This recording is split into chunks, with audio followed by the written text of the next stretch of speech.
So if you look around me, you see a lot of plastic in your clothes, in the table, television. All these products are made at least for a certain percentage out of plastics. So as a company, we have a broad, I would say, collection organization through the country, which enables us to collect all these different types of plastics.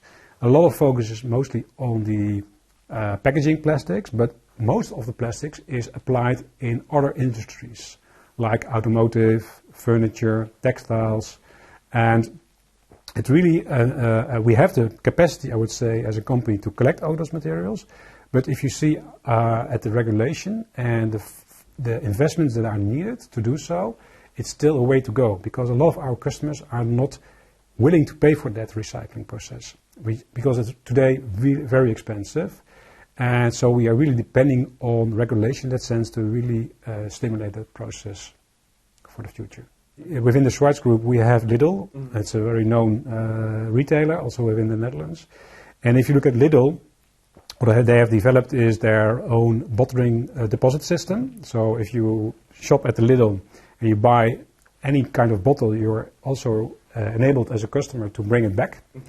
It's also now enforced also by law in the Dutch system as such. And the good thing is that the Lidl has also his own, I would say, PET bottle production factory, where they really make their own PET bottles fully out of recycled materials. So in that sense, Lidl has a very strong ambition, and it's called the Reset Plastic Strategy, to really make sure that in 2050, all the plastic they apply are out of 100% recyclates. If you look at all the steps from design, collection, sorting, and in the end really recycling and apply the recyclates into new products. That's a huge challenge. So regulation on national level, but also on European level, is already announced that brand owners need to apply a certain percentage of recyclates into their products and also packaging products. And if you look at all these steps, we still lose a lot of plastics that currently is not easy to recycle. And the first thing we need to do is, besides we need regulation to make sure that there's a real, I would say, pressure to apply recyclates into products, because it will really enhance the market for plastic recyclates. And first has to do with design, that the packaging is designed in such a way that Lidl and PreZero are able to capture it and to really bring it back as 100% as recyclates. So we need a consumer for that, to give some awareness to the consumer that what they buy is really a product that is easy to recycle, and also that recyclates are applied in that product. So the awareness of the consumer is really important to that. But we also need regulation, as I mentioned. So because in the end it's a total market. So you need to have a total market that has the same obligation as we have.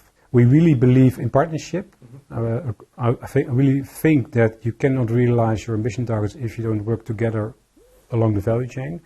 And that's our strength, I would say, as PreZero, because we are in the middle of that value chain. Not only because we are part of Schwarz Group, so we work together within the Schwarz Group. So we have, for example, a specific department within PreZero on sustainable packaging. So they advise the Schwarz Group on this challenge, how to design your packaging.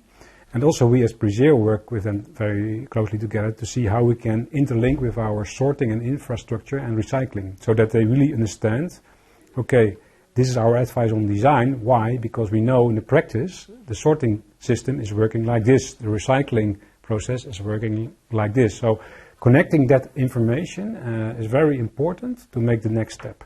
But not only within Schwarz Group, as PreZero Netherlands, we're also active in this, I would say, platform of brand owners, sorters, recyclers, and municipalities.